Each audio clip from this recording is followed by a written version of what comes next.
Hey everyone, today's video is about when you want to take your life. Please don't forget to subscribe, like, and share. And let's get going. The world had felt heavy for so long, hadn't it? You weren't sure when it started. Maybe the feeling had crept up on you slowly, like a cloud, blotting out the sun 1 inch at a time.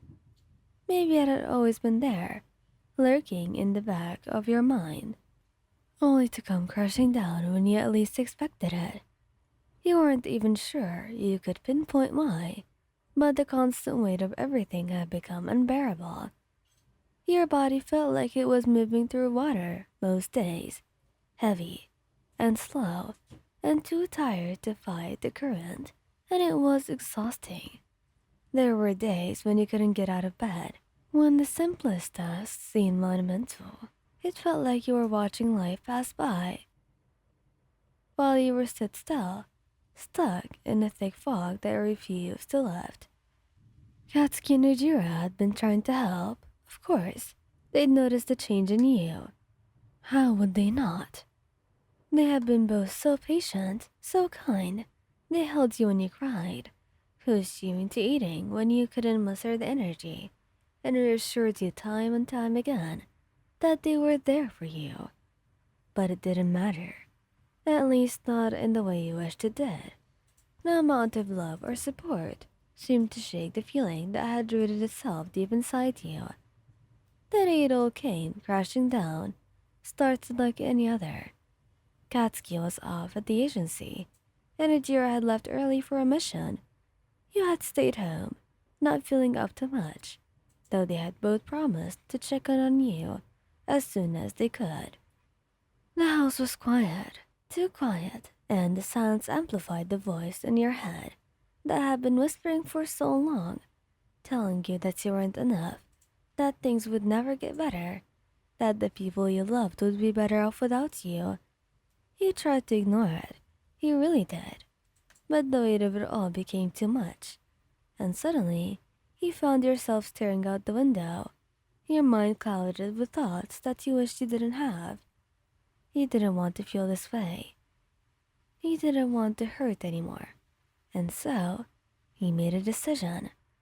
He left a note on the kitchen table, your hands shaking as you sprawled out a few words that couldn't possibly explain how much you loved them both, even though you didn't know how to show it right now.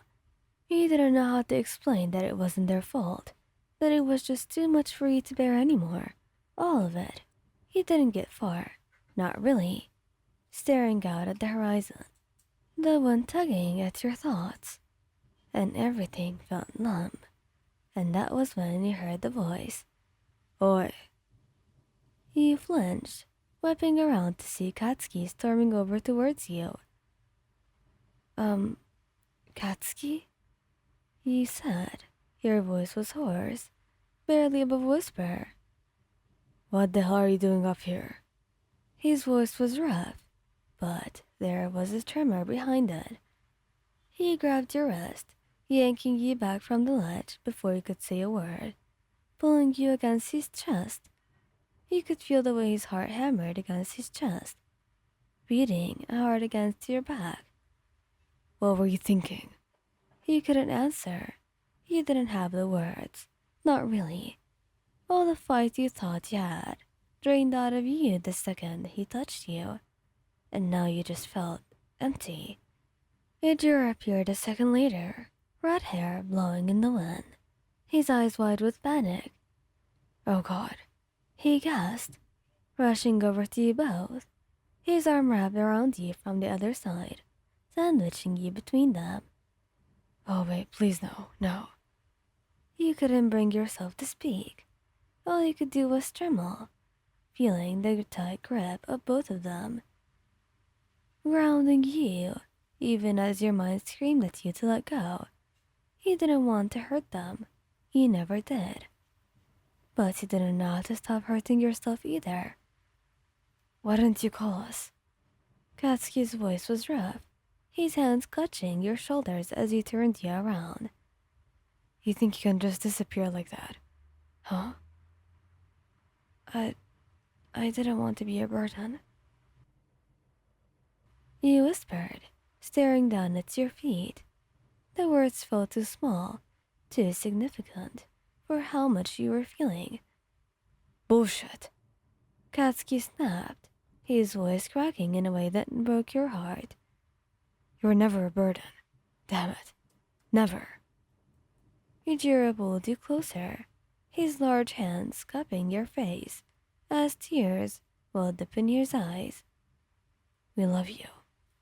We need you here with us, and you're everything to us. Okay? You shook your head, tears finally spilling down your cheeks. I don't know how to keep going. It's too hard. I feel like I'm drowning. Katsuki swore under his breath, running a hand through his hair before leaning down to press his forehead against yours. We're not letting you go. I don't know, and I don't care how bad it gets. We're gonna get through this together. You hear me? Rijiro nodded, brushing the tears from your cheeks with his thumbs. We're with you no matter what. We'll carry you through this. But please, don't leave us.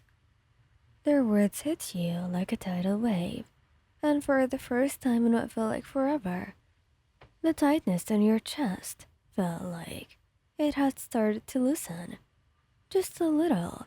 You weren't sure how to explain it, but being held by them, being surrounded by their warmth, made you feel like maybe you didn't have to do this alone. I'm sorry. You choked out, your voice breaking as the dam inside you crumbled. Don't apologize, Katsuki said, his voice softer now, warm, but still firm.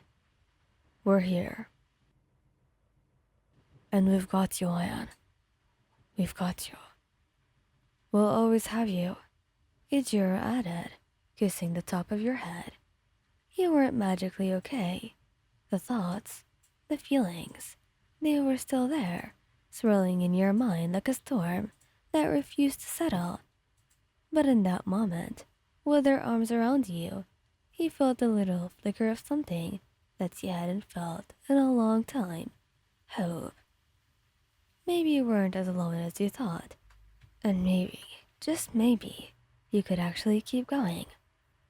After a while. Let's get you home, okay? We'll take care of everything else. Right now, you just need to rest. Yes, home. And maybe home wasn't really a place.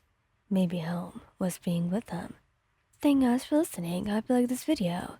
Please don't forget to subscribe, like, and share, and goodbye.